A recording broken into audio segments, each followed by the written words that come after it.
Welcome to LBS Inter College, Jagdishpur. Please subscribe this channel. Hello student, कैसे हैं आप लोग। हम आशा करते हैं आप अच्छे होंगे और हम लोग आगे बढ़ते हुए देखेंगे मोशन का जो दूसरा भाग है उसको हम देखेंगे।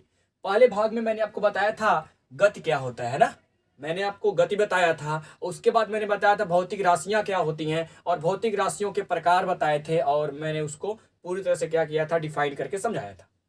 अब हम लोग पढ़ने वाले हैं कुछ भौतिक राशियों में, जैसे अदिश और सदिश मैंने बताया था, तो कुछ अदिश राशियों को समझने वाले हैं और कुछ सदिश राशियों को समझने वाले हैं। ठीक है, तो हम देखने वाले हैं इसमें कि कौन कौन सी ऐसी राशियां हैं जो अदिश होती हैं और जो अदिश होती है उनका हम डिफिनेशन के साथ पढ़ने की क्या करेंगे, कोशिश करेंगे। ठीक है, समझने की कोशिश करें। अदिश राशि में सबसे पहले जो आपका आता है वो आता है दूरी। क्या आता है? दूरी। तो चलिए देखते हैं, सबसे पहले दूरी को समझने की कोशिश करेंगे। दूरी होता क्या है, दूरी को समझने की कोशिश करते हैं।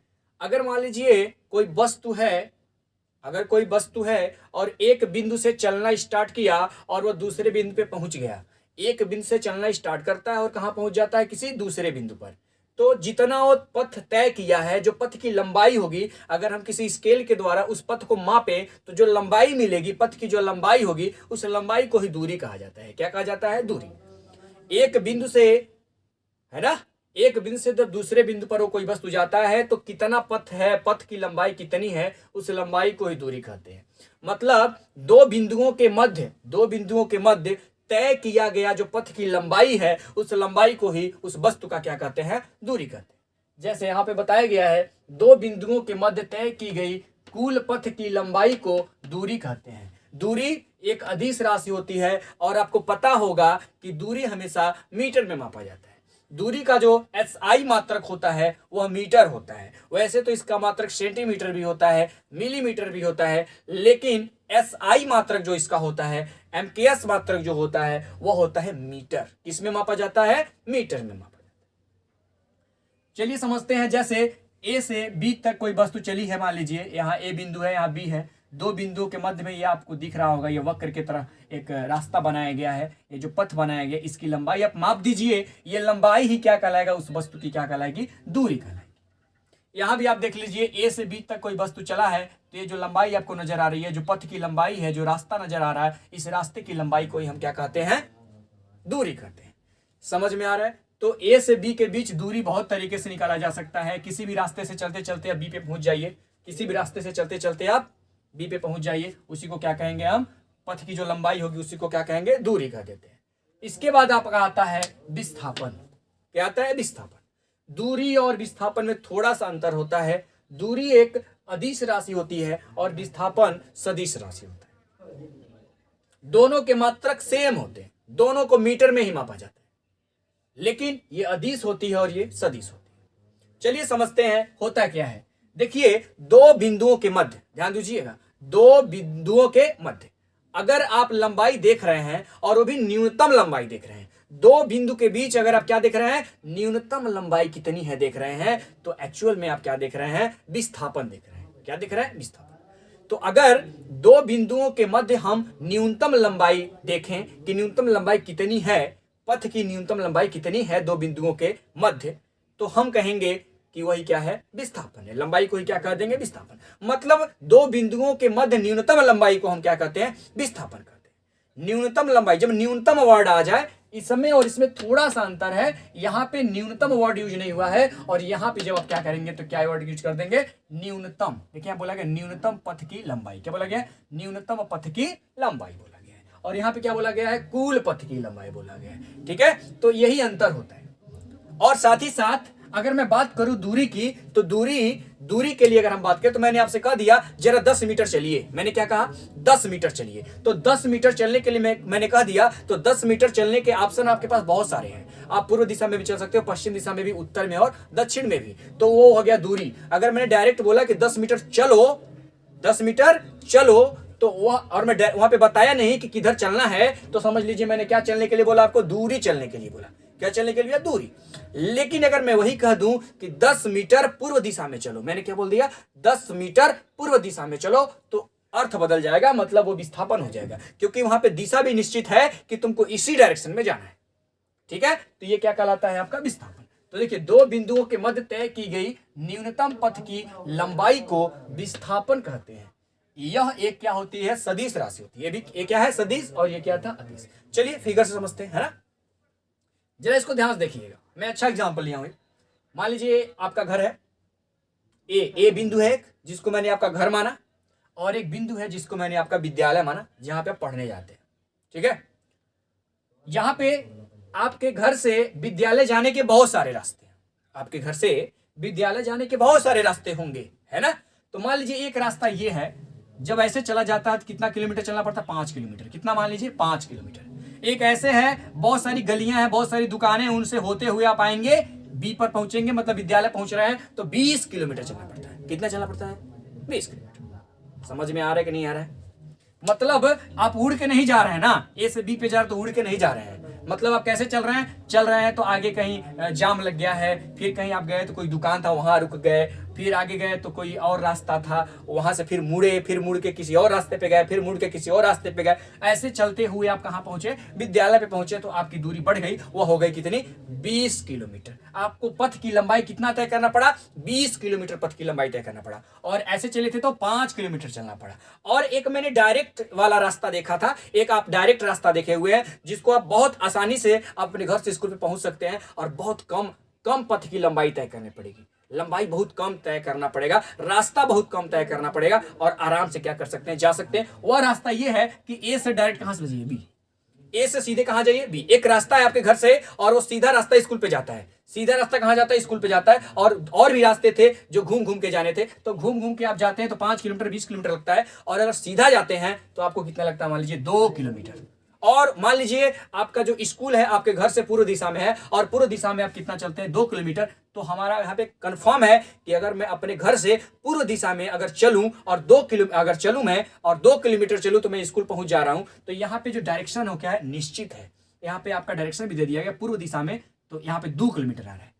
तो आपने देखा कि 5 किमी भी जाने का रास्ता है, 5 किमी भी लग जाता है जाने पर, 20 किमी भी लंबाई तय करनी पड़ जाती है, और 2 किमी भी लंबाई तय करनी पड़ जाती है। इसमें अगर देखें तो सबसे कम लंबाई जो है वह ए से बी तय करने में है, ए से बी तक की डायरेक्ट दूरी तय करने में है, जो है 2 किलोमीटर पूर्व दिशा में। 2 किलोमीटर पूर्व दिशा में, है ना।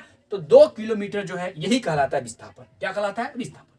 क्यों? क्योंकि मैंने बोला कि दो बिंदुओं के मध्य तय की गई न्यूनतम पथ की लंबाई को क्या कहते हैं? न्यूनतम पथ की लंबाई को क्या कहते हैं? विस्थापन कहते हैं। तो इसमें न्यूनतम पथ की लंबाई कौन है? 2 किलोमीटर। डायरेक्ट अगर आप पहुंचते हैं, अपने घर से डायरेक्ट स्कूल पे पहुंचते हैं, है ना, वो रास्ता पकड़िए जिससे आप डायरेक्ट घर से कहां जाए? स्कूल पहुंच जाते हो, तो वह आपकी न्यूनतम लंबाई बनेगी, कम से कम दूरी तय करने वाली लंबाई बनेगी, और उसका नाम हो जाता है विस्थापन। अब उस लंबाई का नाम हो जाता है क्या? विस्थापन। समझ गया बात को? तो दो बिंदुओं के मध्य तय की गई न्यूनतम पथ की लंबाई को क्या कहते हैं? विस्थापन कहते हैं। यह एक सदिश राशि है। बात समझ में आया? जैसे एक और एग्जांपल लीजिए, ये देखिए, मान लीजिए एक बिंदु है ए, एक बिंदु है ए, और आपको पहुंचना है कहां पे? बी पर। कहां पहुंचना है? बी पर। एक बिंदु है ये, और ये वृत्ताकार रास्ता है, वृत्त के आकार का रास्ता है, गोलाकार रास्ता है ना। और आपको ए से कहां आना है? बी आना है। तो ए से बी पर पहुंचने के बहुत सारे तरीके हैं, है ना। कौन सा तरीका? आप इधर से भी आ सकते थे, ऐसे भी आ सकते थे, और आप ऐसे भी आ सकते थे। और एक रास्ता और है, या तो आप ऐसे आइए, एक ये रास्ता हो गया आने का, है ना, इधर से, और एक रास्ता ये भी है जो सीधे आ जाइए। अब बताइए, आप ए से बी पे पहुंच रहे हैं, तो कौन सा रास्ता अपनाने पर आप कम लंबाई तय कर रहे हैं? तो ये वाला जो रास्ता अपना रहे हैं वो सबसे कम लंबाई तय कर रहे हैं। तो ये वाली लंबाई जो होगी वो क्या कहलाएगी? विस्थापन। और ये बाकी सब क्या कहलाएंगे? दूरी। और ये विस्थापन की बात करें तो ये कम से कम लंबाई तभी मिलेगी जब ए से आप बी की तरफ इस डायरेक्शन में आएंगे, और किसी डायरेक्शन में जाएंगे तो ये कम से कम लंबाई कभी मिलेगी नहीं। तो यहाँ पे आपका डायरेक्शन भी फिक्स है कि आप ए से बी सीधा अगर चलते हैं तो ही आप आ पाएंगे। तो एक निश्चित दिशा भी यहाँ मिल जाती है, इसीलिए इसको क्या कहते हैं? विस्थापन कहते हैं। तो पथ की जो न्यूनतम लंबाई होती है उसको क्या कहते हैं? विस्थापन। और बाकी जो है ये सब क्या कहलाएंगे? दूरी। अब ध्यान दीजिए, इसके बाद आपका आता है चाल। क्या आता है? चाल। चाल को समझा जाए। चाल आप बहुत सुने होंगे, है ना। चाल सुने तो बहुत होंगे, लेकिन समझने की इसको जरा कोशिश करते हैं। देखिए, किसी वस्तु के दूरी में परिवर्तन की जो दर होती है, मतलब कोई वस्तु कितने समय में कितनी दूरी तय कर रहा है, कितने समय में वो कितनी दूरी तय कर रहा है, अगर ये हम समझने की कोशिश कर रहे हैं कि वो कितने समय में कितना दूरी चला, तो एक्चुअल में वही उसकी क्या होती है? चाल होती है। वही उस वस्तु की क्या होती है, चाल होती है। मतलब कि कोई वस्तु कितने समय में कितना दूरी चला है, अगर ये हम समझ रहे हैं तो एक्चुअल में हम उसका क्या समझ रहे हैं, स्पीड समझ रहे हैं। क्या समझ रहे हैं, स्पीड या चाल समझ रहे हैं। जैसे मान लीजिए कि एक आदमी है 50 किलोमीटर 50 किमी चलता है 1 घंटे में। कितने में, 1 घंटे में। और एक आदमी है 45 किमी चलता है 1 घंटे में। ध्यान दीजिएगा, एक 45 किमी चल रहा है 1 घंटे में और एक 50 किमी चल रहा है 1 घंटे में, है ना। तो समय के साथ हम देख रहे हैं को कितना चल रहा है। तो समय के साथ अगर हम देखें तो 1 घंटा में 50 किमी चला और ये 1 घंटा में 45 किमी चला। तो अगर समय के साथ हम किसी वस्तु के दूरी को समझने की कोशिश कर रहे हैं तो एक्चुअल में उस वस्तु का क्या समझ रहे हैं, चाल समझ रहे हैं। ठीक है, तो हमने क्या बोला अभी कि हमने यही बोला यहां पे चाल को समझाने के लिए कि किसी वस्तु के दूरी में परिवर्तन की जो दर होती है, मतलब दर मतलब समय से है यहां पे, है ना, कितने समय में कितना दूरी तय कर रहा है।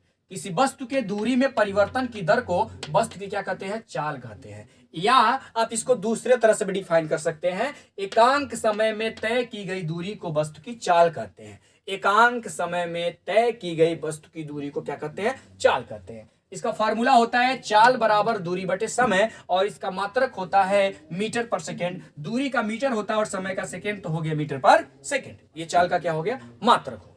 ठीक, चलिए इसको समझने की कोशिश करेंगे। एकांक समय में ना, एकांक समय का मतलब है 1 घंटा से, चाहे 1 मिनट से, चाहे 1 सेकेंड से, है ना। तो 1 घंटा में जितनी दूरी चली जाएगी वस्तु की, वही उसकी क्या होगी, चाल होगी। क्यों, क्योंकि अगर दूरी मान लीजिए यहाँ पे हम चाल बराबर दूरी बटे समय लगाएं और हम दूरी 50 ले लें और समय 1 घंटा ले लें, 50 किमी ले लें और 1 घंटा, तो बताइए चाल बराबर कितना आ गया, 50 किमी पर घंटा। और अगर मीटर में लें, ये 50 मीटर है और ये सेकंड है मान लीजिए, तो दूरी बटे समय, दूरी का हो जाएगा मान 50 और समय का हो जाएगा 1 सेकेंड। तो आप देख रहे होंगे 50 बटे 1 मतलब 50 ही होता है। तो चाल बराबर कितना आ गया, 50 मीटर पर सेकेंड। तो मतलब जो दूरी है 1 सेकेंड में, 1 सेकेंड में जो चली गई दूरी है वही चाल बन जाती है। तो इसीलिए बोला गया है एकांक समय में तय की गई दूरी को ही क्या कहते हैं, वस्तु की चाल कहते हैं। ठीक है ना। अब देखिए इसके बाद क्या आता है, इसके बाद आपका आता है वेग। अच्छा, चाल कैसी राशि है, यहां पे बात दूरी की हो रही है, तो चाल कैसी राशि है, अदिश राशि। चाल कैसी राशि है, अदिश राशि। यहां पे मैं लिखा नहीं हूं, समझ लीजिए। चाल कैसी राशि है, अदिश राशि होती है। उसके बाद आता है आपका वेग। क्या आता है, वेग। चाल और वेग में थोड़ा सा अंतर है। चाल में मैंने दूरी का जिक्र किया है, वेग में हम किसका जिक्र करते हैं, विस्थापन का। समझे, यहां पे दूरी से चलता है, दूरी से काम होता है, दूरी को हमने चाल कह दिया एकांक समय के लिए। तो यहां पे एकांक समय में तय किया गया जो विस्थापन होगा वो क्या कहलाएगा, वस्तु का वेग कहलाता है। आसान है। तो यहां क्या बोला गया, किसी वस्तु के विस्थापन में परिवर्तन की दर को वस्तु का वेग कहते हैं। बस दूरी के जगह पे क्या कर देंगे आप, विस्थापन। ऐसा क्यों करते हैं, क्योंकि वेग कैसी राशि है, सदिश राशि है, इसीलिए यहां पे विस्थापन आया हुआ है। मतलब एक निश्चित दिशा की जरूरत यहां पड़ती है। ठीक है, वेग को समझने के लिए। तो समझ में आ गया होगा, एकांक समय में तय किया गया विस्थापन क्या कहलाता है, वेग कहलाता है। वेग का फार्मूला भी सेम ऐसे ही होता है, दूरी के जगह पे क्या कर दीजिए, विस्थापन कर दीजिए। दूरी के जगह पे विस्थापन कर दीजिए। ठीक, यहां पे वेग का मतलब यह है कि यहां पे आपको क्या किया गया होगा, जब चलने की बात होगी, तय करने की, पथ की लंबाई तय करने की बात होगी, तो वहां पे आपको एक डायरेक्शन दिया रहेगा, तो वहां पे वेग देखेंगे आप। मतलब वहां पे विस्थापन तय किया जा रहा है। जब विस्थापन तय किया जाएगा तो वेग, और जब दूरी तय किया जाएगा तो चाल। समझ में आ गया। अब इसके बाद आता है अगला जो इसमें का आता है, वो आता है त्वरण। और त्वरण देखेंगे। त्वरण देखने के बाद फिर हम आगे बढ़ते हुए कुछ नियम है, उस नियम को समझेंगे।